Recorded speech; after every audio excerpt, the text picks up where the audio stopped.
안녕하세요. 오늘의 뉴스레터에 오신 걸 환영합니다.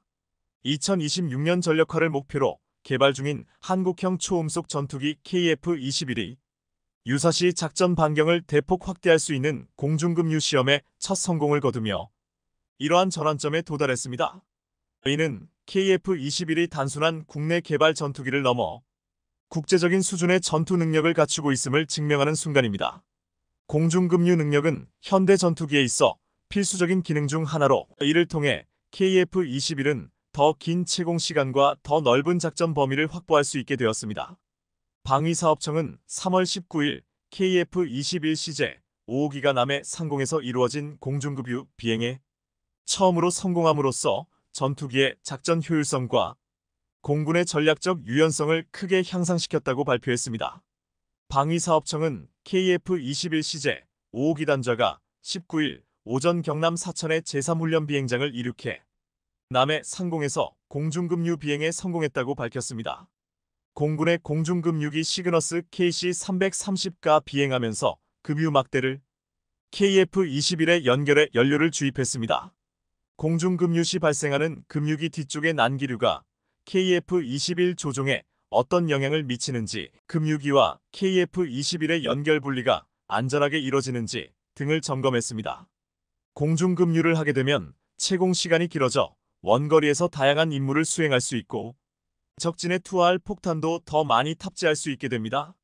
방사청은 작전 반경은 공중급유 시점과 급유량에 따라 차이가 있지만 1회 공중급유로 최소 약 50% 이상 증대가 예상된다면서 공중급유로 KF-21의 작전 반경과 운용 시간을 확장해 원거리 임무 능력 등 작전 효과와 공군의 전투력을 극대화할 수 있다고 설명했는데요.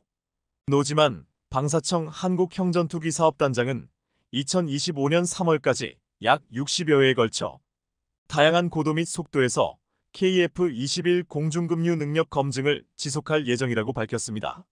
공중급유 시험의 성공은 KF-21 이 세계적인 수준의 전투기로서의 역량을 갖추고 있음을 입증하는 중요한 단계입니다. 공중급유 능력은 전투기의 작전 반경과 운용 시간을 대폭 확장시켜 원거리 임무 수행 능력을 극대화합니다.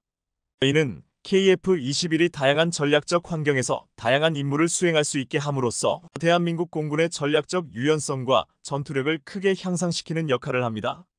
공중급유 시험은 급유기와 KF-21 간의 연결과 분리, 난기류 발생 시의 조종성 영향, 연료 이송의 안전성 등을 철저히 점검함으로써 실전 상황에서의 운용 가능성을 확인하는 과정입니다. 이번 시험 비행은 KF-21의 기술적 완성도와 운용 가능성을 국제적으로도 인정받는 계기가 될 것입니다. KF-21 전투기의 공중급유 능력 확보는 그 자체로 한국 공군의 전력을 한 단계 업그레이드시키는 중요한 진전입니다. 공중급유를 통해 KF-21은 장시간 공중에 머물며 광범위한 지역에서 작전을 수행할 수 있는 능력을 갖추게 됩니다. 이는 한반도를 넘어서 전략적 이익을 추구하는 국제적인 작전에서도 중요한 역할을 할 수 있음을 의미합니다. 특히 공중급유는 KF-21이 적의 방어선을 피해 깊숙이 침투하여 정밀 타격을 가할 수 있는 능력을 부여합니다. 또한 임무 종류에 따라 더 많은 무장을 탑재할 수 있게 되어 작전 수행 능력이 향상됩니다. 공중급유 시험의 성공은 또한 한국의 항공산업과 방위산업의 기술적 성숙도를 국제적으로 입증하는 결과로 한국이 세계 시장에서 더 많은 방위산업 분야에서의 협력과 수출 기회를 얻을 수 있는 기반이 됩니다. 공중급유 능력은 국제적인 군사 협력에서 한국의 역할을 확대하는 데에도 기여할 것으로 예상되며 이는 전략적 동맹국과의 관계 강화에 중요한 요소가 될 것입니다. 게다가 KAI는 4차 산업혁명 기술을 바탕으로 한국 항공우주 산업의 두 번째 성장을 준비하고 있습니다. 이미 첫 번째 성장을 1차 항공기 개발로 성공적으로 이뤄낸 KAI는 이제 인공지능 AI, 빅데이터 BD, 자율 및 무인 기술과 같은 차세대 공중전투체계의 핵심 기술 개발에 집중하고 있습니다.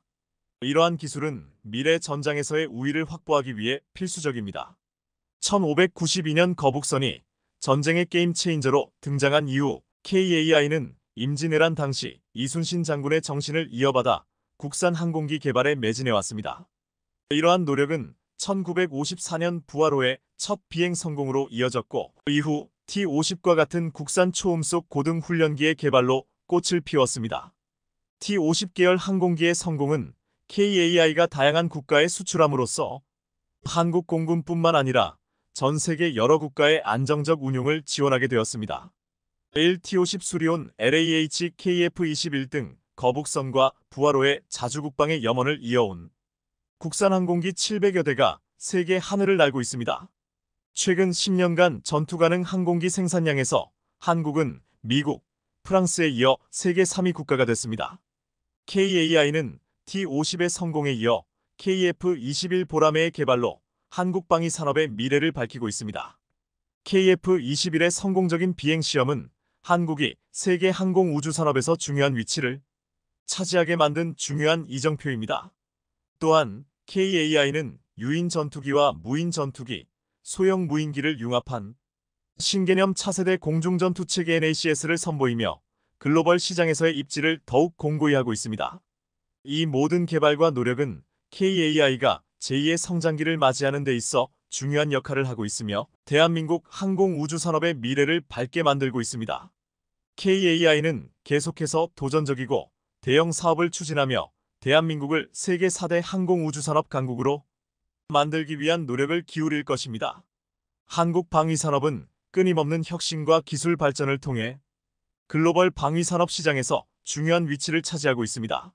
한국항공우주산업 KAI는 이러한 발전의 최전선에 서서 차세대 항공 전투 체계 및 우주 모빌리티 개발에 큰 투자를 하고 있습니다.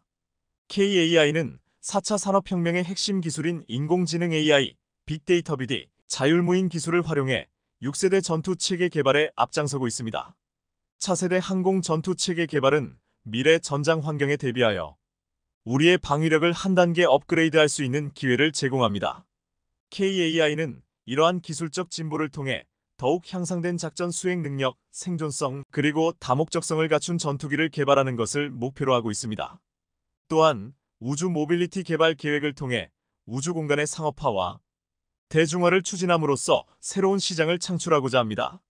KAI의 차세대 공중전 체계 개발은 대한민국이 세계 항공 우주 산업의 강국으로 도약하는 데 있어 중요한 발판이 될 것입니다.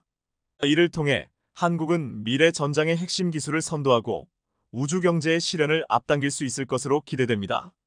KAI의 지속적인 연구 개발과 혁신은 한국 방위 산업의 미래 전망을 밝게 하며 글로벌 시장에서의 경쟁력을 한층 강화할 것입니다.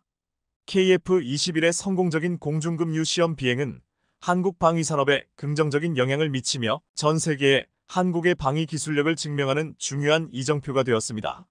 이러한 성공은 한국이 개발한 첨단 전투기의 운용 능력과 전략적 가치를 국제적으로 인정받게 만들었으며 국내 방위 산업의 발전 가능성과 잠재력을 보여주었습니다. KAI는 차세대 공중전 체계, 우주 모빌리티, 그리고 도심항공교통 UAM과 같은 미래 지향적인 사업을 통해 항공 우주 산업의 새로운 패러다임을 제시하고 있습니다. 이러한 노력은 KAI뿐만 아니라 한국 방위 산업 전체의 지속 가능한 성장과 국제 경쟁력 강화에 기여할 것으로 기대됩니다. KF-21 시험 비행의 성공과 KAI의 미래 지향적인 사업 전략은 대한민국을 세계적인 항공 우주 산업 강국으로 자리매김하게 할 중요한 동력입니다. KAI와 한국 방위 산업의 지속적인 혁신과 발전은 국제적인 방위 산업 시장에서의 우리의 입지를 더욱 공고히 하며 미래 전장과 우주 공간을 선도하는 데 중요한 역할을 할 것입니다. 한국 정부는 지난 22일 한국형 전투기 KF-21 보라매의 최초 양산 계획을 40대로 승인했습니다. 이로써 KF-21의 양산 대수를 놓고 의혹을 제기하던 숱한 목소리들은 사라지게 됐습니다. 방위사업청은 방위사업추진위원회를 열고 당초 계획대로 2026만 2028년 초도 양산으로 40대를 확보하고 2032년까지 80대를 추가 양산해 모두 120대의 KF-21을 운용한다고. 지난해 말 KIDA는 사업 타당성 조사에서 KF-21 사업 성공 가능성에 대한 의문을 제기하면서 초도 양산 물량을 40대에서 20대로 줄여야 한다는 결론을 낸 것으로 알려져 파문이 일었지만 이날 방위사업 추진위는 2026만 2028년 초도 양산으로 40대를 확보하겠다고 발표했습니다. 그런데 이처럼 계획대로 초도 양산 대수가 확정되고 KAI가 파격적인 제안을 하자 최근 태국이 KF-21에 커다란 관심을 보이고 있는데요. 중국은 이를 크게 경계하는 모습입니다. 그런가 하면 프랑스와 인도네시아는 KF-21 사업에 흠집을 내려고 안달입니다.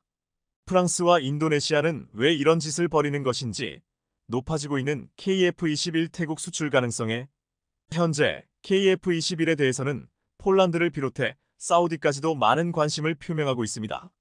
지난 13일 사우디의 국방부 고위 관계자들이 한국을 방문해보고 간 것도 3000티급 장보고 이배치 1, 이번 함과 국산 전투기 KF-21 보라매의 성능이었습니다.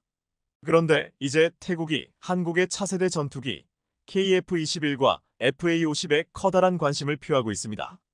KF-21을 만드는 KAI가 태국에게 거부할 수 없는 제안을 했기 때문입니다. KAI는 한국을 방문한 태국 고위급 관계자들과의 만남에서 한국형 초음속 전투기 KF-21의 단가가 약 1천억 원까지 낮아질 수 있다는 취지의 발언을 했습니다. 그러자 태국의 언론들은 이를 집중 보도하며 커다란 관심을 보이고 있는데요. 현재 KF-21의 초도 물량 40대의 평균 단가는 약 2천억 원입니다. 하지만 향후 대규모 양산에 들어가면 생산 단가가 상당 수준 낮아질 수 있음을 염두에 둔 발언이라는 해석이 나오고 있습니다. 태국 영문 매체 타이거 THAIGR에 따르면 KAI는 최근 방한한 수틴 클랑생 태국 국방부 장관 등 태국군 고위 관계자들을 초청해 FA-50과 KF-21의 경쟁력을 소개했고 태국 정부가 이를 적극 검토 중이다라고 보도했습니다. 앞서 태국은 2015년 KAI로부터 8대의 T-50과 6대의 FA-50을 도입해 전력화했고 이번에 T-52대를 추가로 도입했습니다. 또 노후화된 F-16 12대를 신형 전투기로 교체하는 사업을 추진하고 있으며 곧 그 후보를 발표할 예정입니다. 과연 태국의 예산 사정을 감안하면서도 태국의 국방력을 강화시킬 수 있는 이 두 가지 모두를 만족시킬 수 있는 기종이 무엇이냐로 고민 중인데요. 이런 태국의 고민을 해결해 줄 수 있는 나라로 한국이 떠오르고 있습니다. KAI는 태국이 추가 주문한 고등훈련기 T-50 시찰차 방문한 태국 관계자들에게 먼저 T-50 계열 경공격기 FA-50을 적극 소개했습니다. FA-50이 미국 F-16과 대등한 전투 성능을 갖춘 다목적 전투기면서도 가격은 거의 절반 수준이라는 점, 유지 비용 보수 비용이 낮은 다목적 전투기라고 자랑했습니다. 노후화된 F-16 전투기 12대를 한국의 FA-50으로 바꾸는 게 타당하다고 설명한 것입니다. 이어 파격적인 제안을 했습니다. 태국 공군은 지금 노후화된 F-5를 스텔스 기능이 있는 F-35로 대체하려고 했으나 미국의 반대로 이 계획은 무산이었습니다. 태국의 F-35를 팔 경우 주요 기밀이 중국에 넘어갈 것을 우려한 것입니다. 이런 태국의 사정을 잘 아는 KAI가 한국이 개발 중인 KF-21의 가격을 대당 가격이 8천만 달러, 약 1천억 원 수준까지 낮춰질 수 있다고 말한 겁니다. 또한 비행시간당 유지비도 1만 4천 달러면 된다고 말했습니다. 그런데 한국이 이런 제안을 했다는 것이 알려지자 중국이 당황한 표정이 역력합니다. 세계 공군력 3위인 중국군이 태국이 한국산 전투기를 사려는 움직임에 대해 왜 이렇게 긴장하는 것일까요? 얼마 전 한국의 KF-21이 공중급유에 성공하자 중국 매체들은 이 소식을 아주 중요하게 다뤘습니다.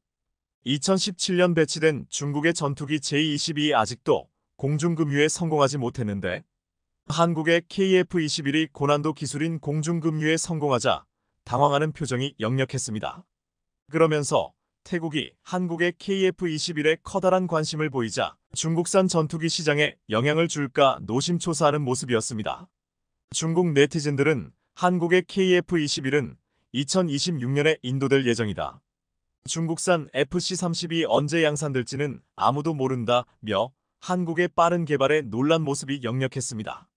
더구나 중국 공군은 태국 공군과 함께한 모해 전투에서 태국 공군의 0대4 참패했었다는 설이 사실로 드러나면서 중국 공군과 전투기의 실력에 대해 의문이 커지고 있는 상황인데요. 심지어 중국과 태국은 2017, 2018, 2019년에도 합동훈련을 했지만 중국은 젠10A, 젠10C 등 중국산 전투기의 훈련 결과는 공개하지 않고 있습니다.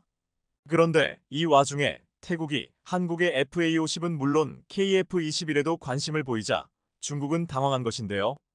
그런데 중국 이외에도 이 사업을 흠집내려는 이들이 적지 않습니다. 놀랍게도 프랑스가 KF21 흠집내기에 뛰어들었는데요.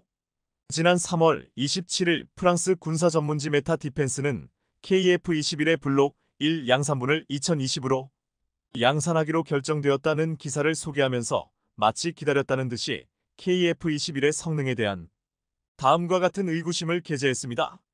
KF21이 본래 예상대로 40대를 양산하는 것이 아니라 2020으로 양산하기로 된 것은 KF21의 예상 성능 및 전투 시스템이 매주 복잡한 난제들을 만나 실제로 구현되기 어려운 상황에 처해 있을 수도 있다는 가정을 하게 만든다.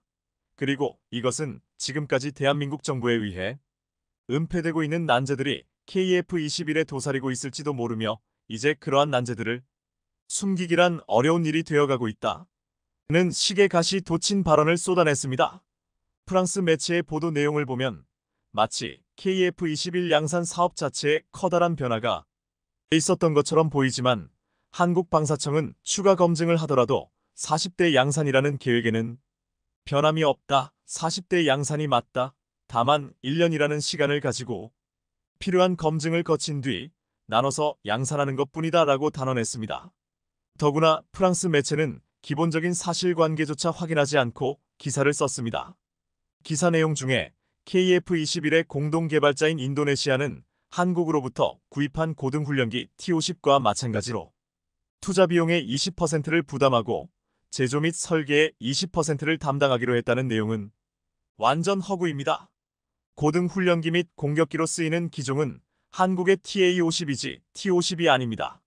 심지어 T-50 개발과 인도네시아는 아무런 관련이 없습니다. 프랑스 매체가 기본적인 사실조차 확인하지 않았다는 것을 알 수 있는 대목입니다. 그러면서 프랑스 매체는 이렇게 덧붙였습니다. 인도네시아가 프랑스로부터 라팔 전투기를 구매하고 이미 대금을 지불한 것과 비교하면 여전히 한국에 KF21 분담금을 지불하지 않고 있는 인도네시아의 태도는 놀랍기 그지없다. 인도네시아는 산업적으로 참여하지도 않고 심지어 자신들의 몫을 지불하지 않았으면서도 KF21 보람의 프로그램에 참여해 왔다고 주장하고 있다. 한국은 인도네시아가 참여하지 않은 부분을 메우기 위해 폴란드와 UAE와 접촉을 하고 있다. 하지만 궁금하다. 왜 폴란드와 UAE는 KF21 사업에 적극적으로 참여하지 않는 것일까? 프랑스 매체 메타 디펜스는 마치 KF21이 무슨 문제라도 있는 것 이냥 오해를 불러오기 딱 좋은 표현을 하고 있습니다. 하지만 방산 전문가들은 이 매체의 보도를 보면서 이렇게 꼬집었습니다. KF21이 프랑스 라팔 전투기의 경쟁 상대이기 때문에 이런 기사를 쓴 게 아닐까? 마치 라팔 전투기를 만드는 회사가 준 내용을 기자가 아무런 확인도 없이 그냥 쓴 것 같다. 그런데 프랑스 매체만이 아닙니다. 분담금을 미루는 것은 물론 공동개발 자료를 유출하려는 것이 아닌가 하는 의심까지 받고 있는 인도네시아는 최근 KF21을 깎아내리는데 동조에 논란이 되고 있습니다. 작년 말 인도네시아 언론 조너 저카터 역시 KF21이 블록 1부터 공대공, 공대지, 공대함 전투 능력을 모두 갖춘 다목적 전투기로 탄생해야 맞는데 그렇지 못하기 때문에 한국국방연구원이 실패작으로 선언했다는 뉘앙스의 기사를 게재해 인도네시아도 프랑스와 함께 보조를 맞추고 있다는 느낌을 지울 수 없게 만들었습니다. 하지만 역시 조너 저카터도 틀린 부분이 한두 가지가 아니었습니다. KF21 보람의 초도 양산분이 20대로 감산된다고 결정된 것도 아닌데 이미 감산된 것처럼 보도를 한 것입니다. 심지어 인도네시아는 최근 프랑스와 잇따라 무기 관련 계약을 맺었습니다. 지난달 말 인도네시아 국방부는 국영 방산업체 PTPAL과 프랑스 조선업체 나발그룹이 리튬이온 전지를 적용한 배수량 2000T의 스콜펜급 잠수함 2척을 인도네시아의 수라바야에서 건조하는 조건으로 계약했다고 발표했습니다. 한국에게 분담금도 못 주는 나라가 프랑스한테 잠수함 2척을 산 것입니다. 스콜펜 이볼브드 이발브드로 명명된 신형 잠수함은 납축전지와 공기 불여 추진 시스템 AIP를 장착한 스콜펜급 디젤 전기 추진 잠수함에서 AIP를 제거하고 리튬이온 전지만 장착했다고 알려져 있는데요. 잠수함 두 척의 도입 금액은 발표되지 않았지만 인도네시아 재무부는 2022년에 21억 6천만 달러 규모의 해외 차관 도입을 승인했습니다. 이 사업은 2021년부터 추진되어 온 것으로 알려졌는데 이는 대한민국으로부터 1차 잠수함 도입 사업이 끝난 직후 바로 프랑스와 접촉했던 것으로 보입니다. 프랑스가 한국이 독점했던 인도네시아 잠수함 도입 사업의 틈새를 파고든 것인데요. 그런데 이 잠수함은 인도네시아가 첫 도입국입니다. 프랑스는 이 잠수함에 리튬이온 배터리를 사용한다고 하는데 이번에 처음으로 적용해 본 것이라 아직까지 그 성능을 완전히 신뢰할 수 없다는 점에서 만일 리튬이온 배터리가 제대로 작동하지 않는다면 인도네시아는 비싼 값에 잠수함을 사고도 작전 운용에 차질을 빚을 수도 있다는 분석도 나오고 있습니다. 인도네시아는 이처럼 KF-21 사업의 분담금을 내지 않는 것은 물론이고 한국에서 도입한 잠수함 1차 사업에 이어 2차 사업을 연속적으로 진행하지 않고 중단하는 모습을 보임으로써 두 번이나 신뢰를 어기는 행보를 보이고 있는데요. 한마디로 인도네시아의 손절을 부르는 행태에 한국의 인내심이 바닥이 난 상황입니다. 대한민국의 항공기술 발전에 관하여 우리 국민들도 변화를 체감하고 있지만 무엇보다도 한반도 주변 적국들의 반응이 점차 달라지고 있는데요. 대한민국을 위협하는 잠재적인 적국들은 KF-21 전투기의 기술 발전에 대하여 시기와 질투 및 열등감은 물론 어떻게 한국이 이 정도까지 성장할 수 있었는지 도저히 이해할 수 없다는 반응입니다. 그중 가장 격한 반응을 보인 건 바로 중국인데요. 제20 전투기의 기술 수준을 자화자찬하며 최근까지만 하더라도 우리나라의 군사 무기 기술력을 과소평가하던 중국은 한국의 KF-21 전투기의 고바등각 비행을 보고 입을 다물지 못하고 있습니다. 심지어 그들은 인민일보를 인용해 국영 언론이 미국산 F-22 랩터 전투기 비밀 설계도를 훔친 게 아니냐며 의심의 눈초리를 계속해서 보내고 있는데요. 이런 반응은 비단 중국만이 아닙니다. 일본 역시 6세대 전투기를 개발한다며 야심차게 시작한 F-3 프로젝트는 혼자 힘으로는 역부족임을 깨닫고 잠정 중단했는데 옆 나라인 한국에서 KF-21이라는 걸작을 만들어내니 믿을 수 없다는 반응을 보이고 있는데요. 일본의 대형 우익 언론 요미우리에서는 한국이 가진 기술 수준으론 절대 이 정도 성과를 낼 수 없다며 KF-21 전투기가 미국의 F-22 랩터 전투기 기술을 빼돌렸는 게 아니라면 말도 안 된다고 전했습니다. 또한 일본은 아직도 1990년대에 개발된 F-2 전투기에 머물러 있다고 한탄하기도 했습니다. 실제로 2023년 대한민국 군사력 순위가 일본의 한 단계 미친 6등이었는데 2024년 기준 대한민국은 15위로 한 단계 상승한 반면 일본은 오히려 한국보다 두 단계는 낮은 7등을 기록했는데요. 국제적인 시각에서는 전 세계에서 108번째로 작은 국토 면적이 나라인 대한민국이 세계 5위의 군사력을 보유하고 있는 게 믿지 못할 일이며 군사력 순위가 하락한 일본 입장에서는 더 이상 한국을 자신들 아래로 볼 수 없게 되었습니다. 불과 20년 만에 자랑스러운 대한민국이 KF-21이라는 초음속 비행 이후 세계적으로 괄목할 만한 전투기 성과를 선보인 지 얼마 지나지도 않아 스텔스 형태의 항공기 설계는 물론 설계된 항공기의 레이더 반사 면적 RCS를 대폭 감소시킬 수 있는 적 레이더 차단 메타물질 시뮬레이션 능력까지 등시에 갖추는데 성공했습니다. 이렇게 스텔스 형상 설계가 완료된 이후 국방과학연구소는 KF-21의 콤팩트 레인지 시설을 구축하여 레이더 반사가 가능한 시스템을 개발하는 데 성공했는데요. 이뿐만이 아닙니다. 조종간 스텔스 제어 소프트웨어를 개발해 공군의 요구 수준을 훨씬 넘어서는 수지를 확보했다는 카이의 답변도 나왔는데요. 초음속 비행부터 시작해 블록 2 형태의 스텔스 기술까지 이 모든 것을 보면 우리가 자랑스러워해야 할 것은 사실 한국의 스텔스 전투기 기술 개발 역사는 짧지가 않다는 것입니다. KT-1 응비를 시작으로 T-50과 FA-50을 거치면서 항공 기술력을 쌓아온 대한민국은 자곡자곡 기술력을 정립해 왔습니다. 그리고 그 결실이 바로 KF-21 전투기인데요. 한국은 국방부와 공군, 해군, 그리고 국방부 연구 전문가들이 모여 한국적 상황에 적합한 스텔스 항공 체계 연구를 비밀리에 연구하기 시작했습니다. KF-21 스텔스 버전인 블록 3 계획까지 모두 공개되자 중국과 일본은 이미 패닉에 빠졌는데요. 사실 KF-21의 사업은 널리 알려진 바와 같이 한국 공군의 전투기 노후화로 인하여 촉박한 배치 일정과 국내 기술 개발이 미완성된 일부 기술을 고려해 블록 형태의 단계적인 개발 계획을 채택했습니다. KF-21에는 7억억 원을 추가로 투입해 천룡 미사일과 극초음속 미사일 등 공대지 무기 운용 테스트를 진행할 미사일 탑재를 완료하였고, 블록 1의 초도 생산 이후 곧바로 KF-21의 스텔스 버전인 블록 2가 등장할 계획인데요. 그런데 블록 1이 배치도 되지 않은 시점에서 블록 2보다 한 단계 진화된 공대지, 공대함까지 가능한 스텔스 버전인 블록 3와 가오리 X를 개량한 무인 전투기 KUS가 공동 개발되고 있다는 소식이 동시에 전해졌습니다. KF-21 사업 초장기인 2014년 당시에는 우리 국방과학연구소에서 KF-21 블록 1에 이어서 블록 2에 관한 개념까지 구축한 상태에 머물러 있었는데요.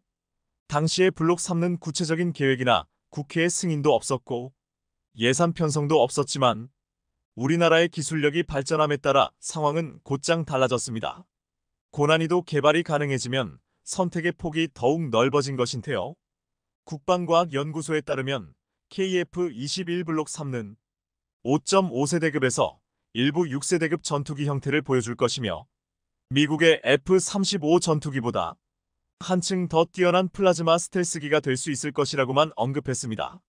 그런데 지금 한국이 보여주는 KF-21 전투기 성능은 이미 미국의 최첨단 스텔스 전투기 F-35보다는 조금 떨어지지만 F-22와 유사한 스텔스 형상을 지내는데요. F-22는 로키드 마틴과 보잉이 제작한 미국 공군의 5세대 스텔스 전투기입니다.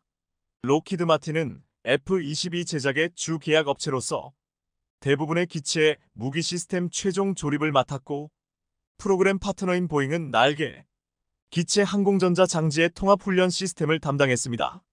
1997년 첫 비행 후 20여 년이 지난 지금도 세계 최고 수준을 자랑하는 스텔스 전투기인데요. 스텔스 성능의 민첩한 기동성과 테이터 링크 등 막강한 공중전 능력을 확보하고 있습니다. KF-21 전투기를 해외에선 미니 랩터라고 불릴 만큼 유사한 형상을 지녔고, 이는 처음부터 스텔스 전투기를 염두에 둔 우리 연구진들의 노력이 있었기 때문인데요. 보통 최첨단 무기의 기술 개발 기간만 최소 510년 이상이 소요되는 경우가 허다합니다. 경우에 따라서는 10년을 물쩍 넘기는 일도 다반사인데요. 지금부터 개발 계획을 만들고 실제 개발을 시작해야만 2030년대에 본격적으로 블록 3 개발 사업을 시작할 수 있다는 이야기지만, 이미 한국은 기술 개발을 거저 스텔스 실증력을 입증해 왔습니다. 현재 한국은 스텔스 무인 전투기 개발 사업을 활용해 KF-21의 블록 3와 무인 전투기 모두에 사용할 수 있는 내장형 장비들, F-35에 내장된 장비보다 더욱 연식이 뛰어난 매립형 전자광학 조준 장비 등 다양한 스텔스 기반 기술 개발을 국산화에 성공했고, 마침내 필수 부품들까지 습득하고 있습니다. KF-21은 라팔과 유로파이터와 다르게 처음부터 스텔스 전투기로 진화할 수 있도록 설계가 도입된 것은 물론 기체 구조물 상당 부분에 레이더 흡수 구조재 RAS 기술을 적극 적용해 사용하고 있다는 점도 6세대급 항공장비 개발에 많은 기여를 하고 있는데요. 알 그대로 스텔스 전투기 개발을 위한 전초전인 겁니다. 또한 일반적으로 잘 알려지지 않은 국산 스텔스 기술도 대거 도입되었는데요. 보통 전투기의 스텔스 성능을 좌우하는 것으로 스텔스 형상 설계를 많은 분들이 꼽습니다. 그런데 스텔스의 성능을 깎아먹는 더 큰 요인들은 따로 있는데요. 스텔스 성능을 경감시키는 요소에는 노출된 엔진 블레이드가 스텔스 성능을 가장 크게 떨어뜨리는 것으로 나타났고, 다음으로 전투기를 덮는 각 구조물을 연결하는 수많은 리베이가 문제이며, 마지막으로 동체를 일자형으로 이어 붙이는 재래식 방식의 스텔스 형태를 비효율적이게 만듭니다. 그래서 KF-21의 경우 지그재그 모양으로 이어부리는 방식을 적용했는데요. 현재보다 미래가 더 기대되는 KF-21은 우리나라의 기술력의 결정체라고 봐도 무방하며 세계 군사력 5위의 대한민국은 이제 어떤 나라도 무시할 수 없을 것입니다. HD 현대진공업이 만재 9형통급 한국형 차기 구축함 KDDX 기본 설계를 성공적으로 완료했습니다. 이에 2024년부터 상세 설계를 거쳐 초도함 건조를 추진할 예정인데요. KDDX 구축함에 대해 궁금증이 많고 기다린 분들이 많은 만큼 좋은 소식이 들려왔기에 밀리터리 매니아들 사이에서도 홍분을 감추지 못하고 있습니다. KDDX 구축함은 기존 만재 8500톤급에서 90톤급으로 더욱 커졌으며 그만큼 다양한 임무를 수행할 수 있게 되었는데요. 오늘은 KDDX 구축함과 한국 해군의 대참 능력에 대해 알아보겠습니다. 지난 27일 HD 현대중공업은 울산 본사에서 방위사업청과 해군, 국방과학연구소, 국방기술품 질원, 국방신속획득기술연구원 등 정부 관계자들이 참석한 가운데 KDDX 기본 설계 종료식을 가졌습니다. HD 현대중공업이 지난 2020년 방위사업청으로부터 KDDX 기본 설계를 수주해 설계에 작수한 지 36개월 만입니다. KDDX는 현존 최고 성능을 갖춘 이지스 구축함인 정조대왕함에 필적하는 미래형 함정 무기 체계를 가지고 있는 데 대한민국의 자기 전략 자산으로 운영될 첨단 과학기술의 집약체로 꼽히고 있습니다. 기본 설계를 완료한 KDDX는 완전 전기 추진 방식을 설계에 적용했는데요. 국내 함정 중 최초로 대용량 고출력 통합 전기식 추진 체계를 적용했고 통합 전기식 추진 체계는 세계 최고급의 25MW급 초대형 추진 전동기가 탑재되었습니다. 게다가 병력 절감형 플랫폼을 구현했는데 첨단 자동화 전동화 기술을 적용해 탄약 이송 자동화 설비 및 스마트 브릿지, 자율 운항 기술 기반의 함정용 첨단 항해, 보조 시스템 등이 적용되었는데요. 특히 KDDX 기본 설계의 HD 현대중공업은 함정과 연구개발 장비 간 통합 성능을 실현시켰습니다. 국내 유일의 전도함 체계 통합 역량을 토대로 방위사업청 등 20여 개 기관 및 부서와 유기적으로 협력 체계를 구축하고 함정의 전투 성능을 극대화시켰는데요. 박용열 HD 현대중공업 특수사업부 전무는 HD 현대진공업이 지난 50년간 해군의 선도적 함정 개발을 수행해온 경험과 한국형 함정 개발을 완료하자는 사명감을 바탕으로 혼신의 노력을 다했다며 이번 기본 설계를 근간으로 KDDX는 대한민국 함정 산업의 새로운 역사를 쓰는 K함정의 플래그십이 될 것이라고 말했습니다.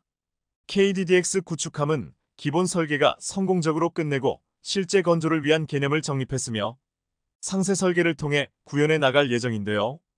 현재 하나오션의 수상함 설계팀은 사실상 HD 현대중공업으로 넘어간 상태이기 때문에 KDDX 구축함 상세 설계 역시 HD 현대중공업이 진행할 가능성이 매우 높습니다. KDDX 구축함은 한국형 이지스 시스템이 들어가기 때문에 대공 능력에 특화되어 분석을 많이 했으며 전 세계 해군의 수상함 중 최상 위급의 대잠 능력을 보유하게 될 것입니다. 수상함의 대잠 능력까지 보유하려면 대략 3가지 장비가 필요한데요. 우선 선제에 고정된 함체 소나와 HMS, 길다란 줄같이 생겨 함선이 끌고 다니는 예인식 소나 TASS, 배에서 줄을 달아 깊은 바다로 내려서 탐지하는 예인식 가변 심도 소나 VDS가 있습니다. 이 중 가장 깊이 탐지되고 함정에서 가장 많은 공간을 차지하는 것은 예인식 가변 심도 소나인데요. 현재 예인식 소나와 예인식 가변 심도 소나를 탑재하는 함정은 정조대왕급 구축함과 KDDX 구축함 두 종류밖에 없는 테 아쉽게 세종대왕급은 후방 예인식 가변 심도 소나를 장착할 공간을 확보하지 못해 달지 못하고 있습니다. KDDX 구축함이 건조가 모두 완료된다 하더라도 한국 해군에선 구적의 함정만이 예인식 가변심도 소나를 장착한 함정을 보유하게 됩니다. 서해는 바다가 얕아서 기존 음탐기 체계로도 문제가 없으며 남해 역시 기존 함수 소나와 신소재로 개발한 다기능 선배열 예인 소나면 만족스러운데요. 문제는 수심이 깊고 한류와 난류가 교차하는 동해입니다. 연안 함대의 주력인 호위함들이 다기능 선배열 예인 소나만 끌고 다니는 것도 절대 쉬운 일이 아닌데요. 동해 환경상 기존 한국 해군이 보유한 수상함용 소나로는 200M 이하 수심에 있는 잠수함을 찾기가 어렵습니다. 이때 필요한 것이 선체 고정식 대형 저주파 소나와 예인식 가변심도 소나인데 두 체계는 무게만 30톤이 넘습니다. 다기능 선배열 예인 소나는 구조적 특성상 바다 깊이 내려보내지 못하는데요. 그렇기에 정조대왕암 건조 시 선제 고정식 대형 저주파 소나를 탑재하기 위해 현대진공업에서 도크를 새로 만들어야 했습니다. 서방권에서는 예인식 가변심도 소나를 통합하려면 영국과 프랑스가 함께 개발한 탈레스제 CAPTAS를 사용해야 하며 고성능 버전의 경우 무게만 34톤인데요.